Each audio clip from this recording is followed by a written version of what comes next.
Si vous avez déjà des connaissances en psychologie ou en développement personnel, tout ce que je vous dis vous paraît tomber sous le coup du bon sens, et oui, et ça c'est grâce à Alice Miller. Et donc vient la question, mais pourquoi est-ce que la psychanalyse ne fait-elle pas ça?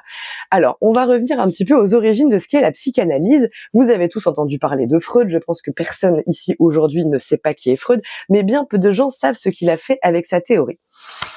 Quand j'étais en licence de psychologie, on a eu dès la première année des enseignements en psychanalyse.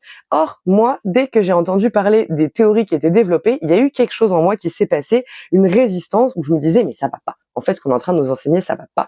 Et la première de ces choses-là, c'était que, évidemment, quand on parle de psychanalyse et quand on parle de la psychanalyse freudienne, on parle beaucoup de l'abus sur les enfants, donc de l'inceste, tout simplement. Donc on mettait les mots d'inceste, et en fait je me suis rendu compte que ce que nous expliquait notre professeur, c'était qu'en fait on s'en foutait de savoir si c'était vraiment arrivé ou pas. Ce qui comptait, c'était le patient, parce qu'en fait ce qui était essentiel, c'était d'arriver à lui faire prendre conscience de ses fantasmes liés à ça.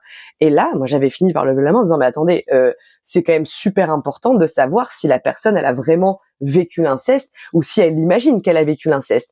Et à ça, on m'avait répondu que non, parce que ce qui est vraiment important, c'est les fantasmes. Et donc, je t'explique tout de suite qu'est-ce que c'est que cette histoire de fantasmes.